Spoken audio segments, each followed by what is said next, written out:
अगली सुबह हम देखते हैं लांडू मेलिशा को अपने पास बुलाता है और उसे अपने साथ एक बेसमेंट में लेकर जाता है और सीढ़ियों से जाते वक्त मलिशा की आंखों को एक कपड़े से ढक देता है। यहाँ पर मलिशा को लगता था कि शायद वह उसे कोई सरप्राइज देने वाला है। जिसके बाद अर्नाल्डो उसे अपने साथ नीचे लेकर आता है और इस बेसमेंट में उसके 4 दोस्त पहले से भी मौजूद होते हैं। यहाँ पर मेलिशा काफी ज्यादा विरोध करती है, लेकिन वह सारे लोग मिलकर उससे ओरल करवाते हैं।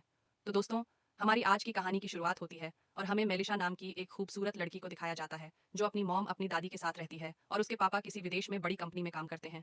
लेकिन हम जान पाते हैं कि मेलिशा अपनी मॉम से ज्यादा अपनी दादी से अटैच होती है।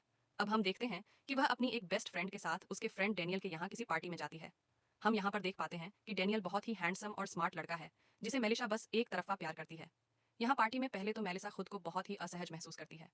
कुछ टाइम बाद हम देखते हैं डेनियल आता है और उसे अपने गार्डन में अपने साथ लेकर जाता है। अब यहाँ बात करते वक्त जब इन दोनों को काफी ज्यादा वक्त गुजर जाता है, तब डेनियल उसे ओरल करने के लिए कहता है। अब डेनियल की तरफ पूरी तरह से आकर्षित मलिशा उसकी बात को मानते हुए थोड़ी सी हिचकिचाहट के साथ उसकी इच्छा पूरी करने लग जाती है। अब यहाँ पर मेलिसा देखती है कि डेनियल का काम होते ही वह अपने कपड़े पहनकर फौरन वहां से निकल जाता है बिना मलिसा की भावना की परवाह किए। अब दूसरे दिन जब मेलिसा डेनियल के पास जाती है तो वह देखती है कि अभी भी वह उसे इग्नोर कर रहा है। ऐसा देखकर वह बहुत ज्यादा अपसेट हो जाती है। अब हम देखते हैं वह अपनी फ्रेंड मैनुला के साथ एक बार में जाती है। वहां पर भी वह देखती है कि डेनियल पहले से मौजूद होता है। यहाँ पर डेनियल अब की बार उसे अपने साथ अपने घर चलने को बोलने लगता है। यहाँ पर प्रेम में पड़ी मेलिसा उसे इनकार नहीं कर पाती और उसके साथ उसके घर पर आज रात चली जाती है। अब घर पहुंचने के बाद डेनियल उसे शेड्यूस करने लगता है और अपने ही हाथों से उसके कपड़े उतारने लगता है और अब फाइनली वह उसके साथ फिजिकल रिलेशन बना लेता है। लेकिन इनके रोमांस के दौरान जब मेलिशा आई लव यू बोलती है तो इस पर वह बहुत ही ठंडे तरीके से जवाब देता है।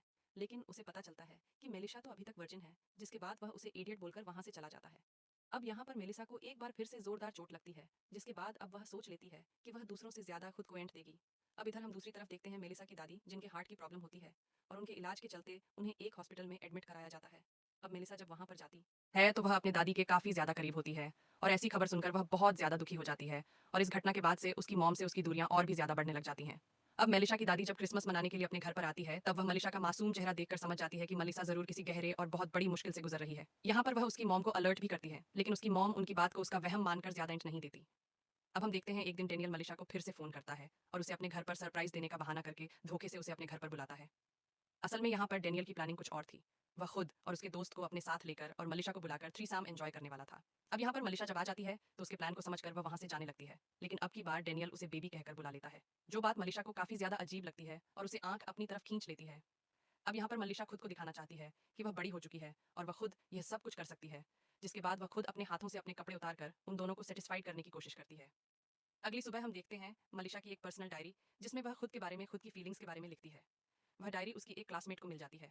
उस डायरी में उसने अपने सारे काले कांड लिख डाले थे, जिसे उसके कॉलेज के सारे लोग पढ़कर उसका खूब मजाक उड़ाते हैं और ऐसा देखकर मेलिशा काफी ज्यादा अपसेट हो जाती है। उसे लगता है कि इसमें उसकी क्लोज फ्रेंड भी शामिल है, जिसके बाद वह मैनुला से इस बात पर झगड़ती है।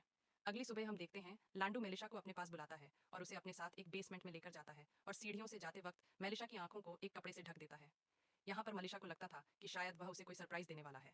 जिसके बाद अर्नाल्डो उसे अपने साथ नीचे लेकर आता है और इस बेसमेंट में उसके 4 दोस्त पहले से भी मौजूद होते हैं। यहाँ पर मेलिशा काफी ज्यादा विरोध करती है, लेकिन वह सारे लोग मिलकर उससे ओरल करवाते हैं। मेलिशा की मॉम जब घर पर पहुंचती है तो उसे मेलिशा कहीं भी नहीं दिखाई देती और उसे ढूंढते हुए उसके कमरे तक पहुंच जाती है। तब यहाँ पर उसकी मॉम को मेलिशा की डायरी मिल जाती है। अब जब वह डायरी को पढ़ने लगती है तो उसमें लिखी बातों को सुनकर वह शॉक्ड हो जाती है। इसी वक्त उन्हें नर्सिंग होम से फोन आता है, जिसके बाद वह मेलिशा को फोन लगाती है, लेकिन मेलिशा का फोन नहीं लगता। अब मेलिशा की मॉम जब हॉस्पिटल पहुंचती है तब उन्हें पता चलता है कि उनकी मॉम का डेथ हो चुका है। जिसके बाद मेलिशा की मॉम वहीं बैठकर रोने लगती है। तब एल्वरा का दोस्त उसे दिलासा देता है।